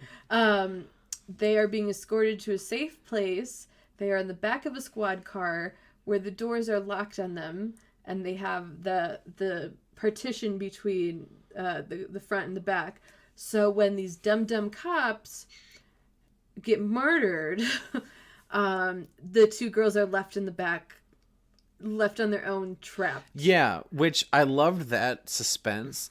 But when they had to crawl over her, and I know that it was creepy, it's like, why? Okay, I get it, like, you can't, like, kill him, you know, maybe because you don't want to, but, like, why wouldn't you at least take off the mask and be like, who's the one doing this? That was, like, the one part that I'm like, come on, you know, one of you can, like, do something, like, maybe just, like, punch him again, or, you know, keep him knocked out, something. But the fact that they just crawl over and they get away, and then that's when Sydney's like, I gotta go see who it is, and then she goes back. I'm like, all right. Yeah, I mean, I guess, like, if Randy was here, he'd be so disappointed. Right. I think the thinking is, like, if they rip off the mask, it could wake this unconscious guy up, and then they don't want that. They want to just get out. But you're right. Like, then then she goes back to find him, and that's when Ghostface pops up and kills Haley or Hallie. Yeah. And I mean, that is very frustrating because she doesn't get to find out who he is, and now because she tried, she got her best friend killed a little bit. So yeah, which I feel like this best friend was brought into the movie just to die again. You know, like she had no arc, she had no real point to her beyond the body count. Yeah, I think you're right. She was, I would say, a likable character if she wasn't fully formed, because she was kind of like in the Tatum position where she had Sydney's back and like fully was like, I'm gonna help you, I'm on your side. Which is nice and to have for a female supporting character. But yeah, like she didn't bring a ton to the table. And that's why Randy didn't need to die. We could have had all these newer characters instead. What the fuck? Yeah, so I also think as we're getting closer to the end, when you were seeing this, and I don't know what you thought, like, were there any thoughts that Cotton could be involved for you, or you thought he was like innocent the whole time? I mean, what were your, because like they were definitely teasing that he can be in it potentially. Yeah, I find Cotton to be very interesting in terms of a character because he's been, he's gone through it. Like, yeah, like he was thought to have been a murderer. He was convicted on being a murderer. Then he was exonerated a year later. Now he's like, everyone wants to talk to him. Everyone wants an interview with him. Mm-hmm. And he just wants his name cleared so bad that his behavior towards Sydney is so intense where it's like, no, I need you to go on a show with me and say we're good because people still don't know what to think of me. And so it's interesting because like he brings this intensity that I don't like and I don't appreciate, and I think he sucks. But at the same time, I'm like, well, he's been through it, so it's okay. But yeah, I don't. The first time watching it, I did definitely think, well, like they probably brought him back to like do something. I mean, he's from Woodsboro. He's pissed off. Mm-hmm. And he's a weirdo. Like I said, like, yeah, okay, maybe he didn't murder people, but he's weirdo. Like he could. Like I could easily see him as a murderer. So it was like a little bit of a red herring, but one that wasn't really shoved down our throat too much.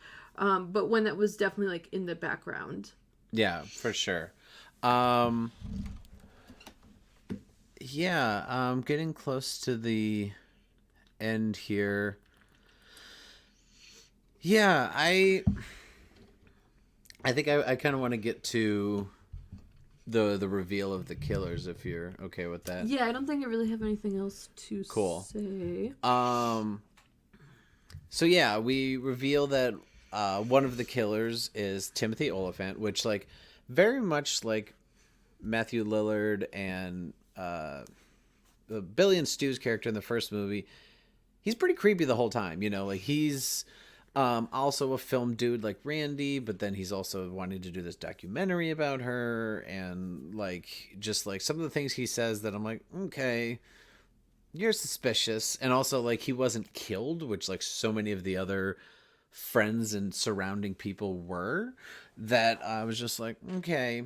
And like it was one of those things that obviously I've seen this movie before, I remember it, but in my head I was like, wait, what was the reasoning again? I don't remember. And so then that's where,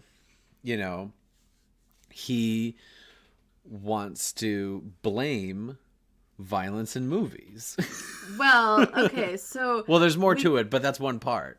Right, that's one part. But before that, too, what I find very interesting is when it's revealed to be him, there's still a little bit of mystery, because when he reveals himself as the murderer, Derek is still alive. Derek is tied up. And yeah. And he starts to say that him and Derek were partners. Like, he starts being like, all right, yeah, I got it. Don't worry, I did this thing, bud. Like, we're good. And Sydney doesn't know what to believe because she's been through this. Very similar situation. And Derek's like, no, like, I don't, Sydney's like making this whole thing up. So there's still, what's interesting, a reveal, but then more mystery. Mm-hmm. In that he tries to say that Derek is his partner. And then he ultimately kills Derek and is like, Sydney, come on. Like, he was such a good guy. Why'd you let him do this? But yeah, so what's interesting to me is that even though he says he's going to say at trial, like he's gonna get off at his trial because he's going to say movies created violence and that's going to be his defense. Mm-hmm. I don't think that's why he did it. I don't think that was his motivation. Mm-hmm. If that makes sense. Well, no, not motivation, but yeah, the fact that was going to be like you said, like the trial, he was going to blame that. Yeah. Yeah, I enjoyed the little twist where he kind of teased the fact that it could be the boyfriend Derek as well. And like I think I wrote in my notes then, I'm like, she's never gonna date again. I know, this woman has like to have such trust issues. And understandably so, you know. But like I was like, she's gonna be single for life.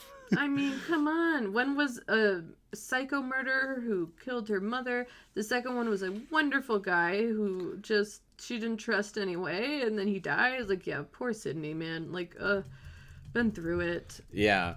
So Derek gets killed. You know, we reveal it's Timothy Olyphant. But then, twist, it's two killers again, where one is the kind of supporting little news reporter, Laurie Metcalf, who they reveal was Billy's mom. Now, this I was not a fan of. Really? Well, okay, here's why. Because Billy's mom left him. If she was around or like still in his life, but like Billy made it sound like she was gone. It's like, wait, wouldn't it make more sense for it like to be the dad? Because like the dad was still taking care of Billy. I know she kind of says like some lines, but to me, it didn't make sense to me. I'm like, wait, so you love this kid so much, but you leave him. Well, I think it's a little more complex than that because like we don't know when exactly she did leave him. We just know it was like sometime between the affair and like the events of one. So it could have been like a year ago. It could have been a half a year ago. She could have just been like, I need a minute and just like dipped. And as a teenager, he doesn't understand like if or when she's going to come back. But she left because of his dad, not because of him. So even though like, yeah, she left her kids, I don't think that means like she loves him any less. And so it would fuck someone up if like you needed a break from your partner so bad that you just needed to dip for a little bit, and then while you're gone like your son gets murdered. Like, damn, that would fuck with anyone. So I think instead of being able to look inside herself and be like, wow, a lot of that was on me, she has to blame someone else because she's not playing with full deck. Like, she's just as crazy as him.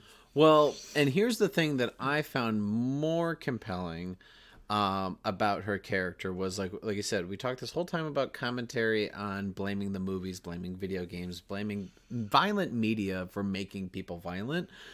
But then she says people blame the parents. Right. And I was just like, okay, this is a totally different thing that you're doing commentary on, because it's like, now that I believe drove her crazy.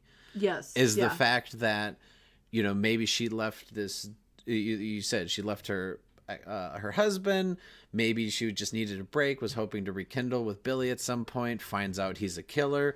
I'm sure she received a ton of people like, oh my God, how could you not know? You gotta blame the parents. And like, we don't necessarily know how long it's been since the first one in this timeline. We obviously know they're in college, so maybe if they're seniors, this is freshman year. We don't quite know. Let's just say it's been about a year, maybe two. So I could see that driving her crazy, a year or two of just being in grief of your son dying, but then people blaming you for why he's fucked up. Right. That, to me, was more compelling. So I didn't fully hate it. I just, like, once they brought up that, I was like, okay, you almost lost me, but you brought me back.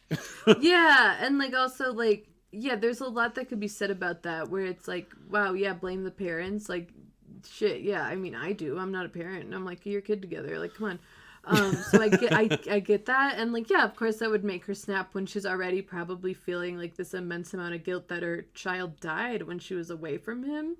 I gotta say too, like, Laurie Metcalf's character throughout the whole movie is really fascinating because, like in the first one, there are some like red flags about her, and she does drop some hints that she's the killer. Like, she has this like throwaway line where she's trying to get information from Gail, and Gail's just like being Gail, and just like Gail being Gail. Also, like, the first time we see Laurie Metcalf, she's acting like Gail's super fan. It's like, oh my god, I respect you so much. And Gail's just like, all right, get off my back. And just, like, shuts her down. So right away, we're not supposed to take this character too seriously, is, like, the idea. Because she's just, like, this lame-ass reporter who just loves Gail. But she has this throwaway line later that says, this is before it's found out that the Woodsboro... it's a copycat from Woodsboro and that it's the victims' names. Yeah. She says, well, it just seems like that if the killer was repeating Woodsboro, then the killer may be from Woodsboro. Like, she's the first one to say that. And it's like, oh, she's just telling us who she is, but we don't know who you are. Okay. And I just think, too, the reveal of that is just so exciting because of the way Laurie Metcalf plays it alone. Like, both her and Timothy Olyphant were so good at switching on their psycho right after it's revealed. Yeah. And in the same way that, like, Billy and Stu did too, where right away they have, like, snapped. They are different people. They aren't making any sense. They're psychos. They're talking, like, grandiose. And you can also tell that the actors enjoy playing them too. Like, they're having fun with it. The twist, again, is really fun to watch because of these two actors playing it out. Because they do so in a way that's, like, super engaging. And I do like that it is Billy's mom also, because we've heard so much about her in the first one that it's interesting that in the second one we completely forget about her, truly. Like, we don't really remember Billy's mom. Yeah, we just hear offhandedly. It's like, that's when my mom left. You know, we never see a picture of her. We never hear her. So it's just kind of in the background. It was like this background issue of the first one that we forget about in the second one, but once it's revealed, it's not just like out of thin air. It's like, oh yeah, we heard so much about you. Like, hello, it's you. Yes. So it is an interesting twist, and I do find the way, again, that, like, they introduce the character as someone, like, don't take her seriously. She's just like this crazy reporter. Whatever, like, that what also is what made it compelling to me. And the fact too that, like, she says in the ending, the twist ending, that she found someone who was a serial killer already.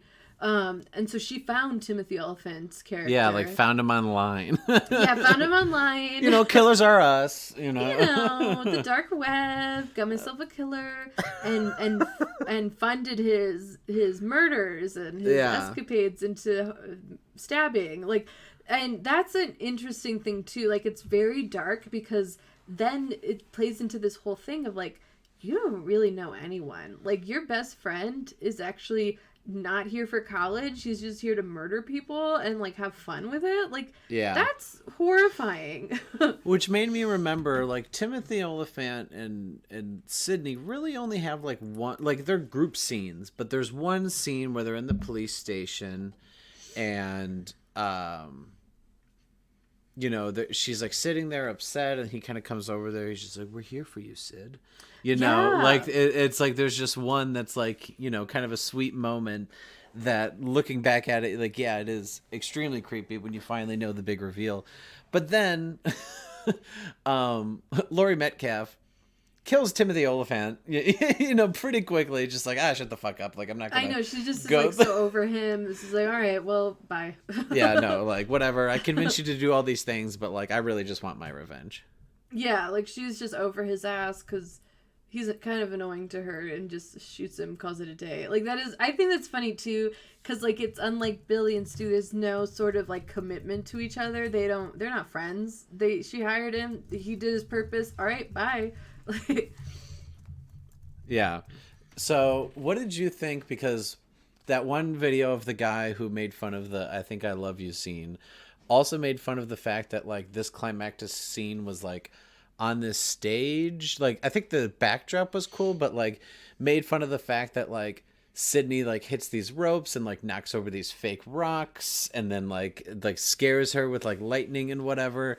That, like, I see both sides. Like, I could see someone being like, really, this is cheesy, but also I was like, I don't know. I like it more so because I look at the fact that it's, like, Sydney getting the upper hand, being a badass, not just being like a damsel in distress. Like she's a surviving character in a horror franchise. And also it's kind of like she's conquering her fears. And also she was in the play that like the backdrop happened where she had that scene, which, was totally freaky, where like everyone was in masks. Yes. And she's acting, which, how would the director realize that that's not wildly triggering? Right? What an asshole. I know your mother was murdered by a man in a mask, and then you survived a man in a mask killing you, but I'm going to put you in the scene with tons of people with masks. Yeah. You're just going to have to be a good actor about it. And she's like, I don't want to do this. And he's like, I don't have another understudy, so you gotta get together, girl. Yeah, okay. First of all, I need to talk to this YouTuber. We need to have a discussion because clearly Homeboy doesn't understand what Scream is. Because like it's campy, it's cheesy. That's what it's doing on purpose. Like, yeah, it's like so it's come on, bro. Like, come on. you just like short-circuited for a second. I'm like, I don't know how to describe this to you. If you've seen cheesy horror 80s movies, they take themselves seriously. They're not doing that on purpose. Scream does stuff on purpose. So like, yes, it is cheesy that Sydney is like doing all sorts of things with like theater equipment to get him, but at the same time, Scream goes there with like over-the-top ridiculousness at times. But they do it in a way that's like exciting and interesting. Like Sydney, like you said, stars in the play. She's a theater major. She knows how, like, what all those things do. She knows how to use them as weapons. She's being resourceful, but she's just doing it in a way that's like over the top and like ridiculous, like throwing set designs at this guy. And that just makes it more fresh, as opposed to like if this was just back in a house and she just had to beat his ass. Like, okay, we've seen that. Like, I don't know. Like, that doesn't bother me at all. In fact, I find it to be like fun and kind of silly, but also like, yeah, she's getting it. Like, she knows how to hold her own. Yeah, and so that's why it worked for me. I leaned towards that because I was like, well, she's in the play, she's conquering her demons, and she's trying to put to rest this thing that she thought she got over like a year ago. So yeah, it worked for me. They do another one of those fake out things where like where Tip the Elephant jumps up like he's not dead and they shoot him in the head again. Also, they have a part where like Liev Schreiber comes and kind of helps save the day for Sydney. And so yeah, end of the movie, we have survivors again, which is Sydney, Gale, twist that Dewey survived because like he was kind of off screen, we weren't sure, which yeah, he survives, and then Cotton.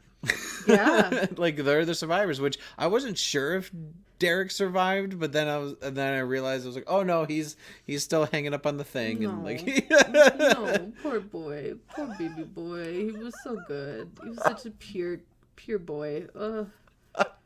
It really hurts me. I'd rather have Randy back, but like Derek is sad. Derek is very sad. Yeah. So yeah.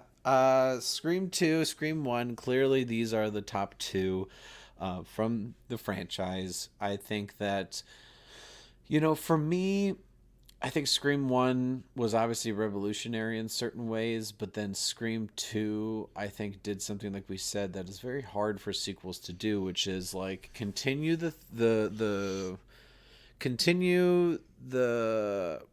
tone, continue the story, brought actors back, brought director and writer back. It's the same team. It was made only a year in. Also had so much commentary on violence in movies and media, and then even that part about violence blaming the parents. To me, that's why it's like such a toss-up, because there's so many things I love about 1, but then 2 also has this commentary that I'm like, man, like you said, this lame YouTuber that was hating on it, I was just like, dude, but you're hating on very base level things where it's just like, no, these movies are smarter than they need to be. Absolutely, yeah. I mean, and there's even something to be said for the fact that like Timothy Olyphant was a murderer and he was like willing to have fun with it, and then he was just gonna use movies as violence as a self-defense, almost being like, all right, well, you say it causes it, yeah, that's what I'm gonna say too. I only did these murders because of the violence in the movies. And that alone is also like super compelling.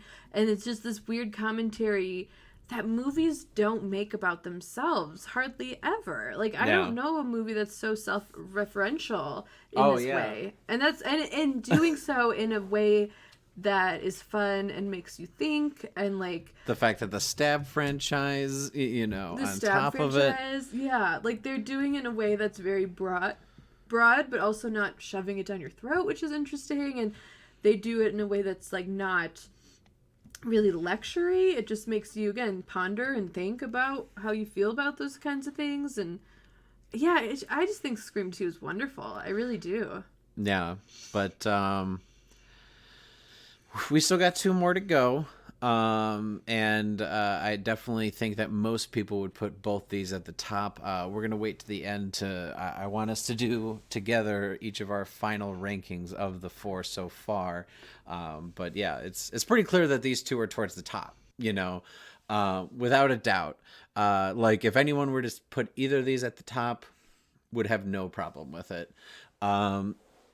But we are going to do another episode to talk about Screams 3 and 4 and then give our final rankings.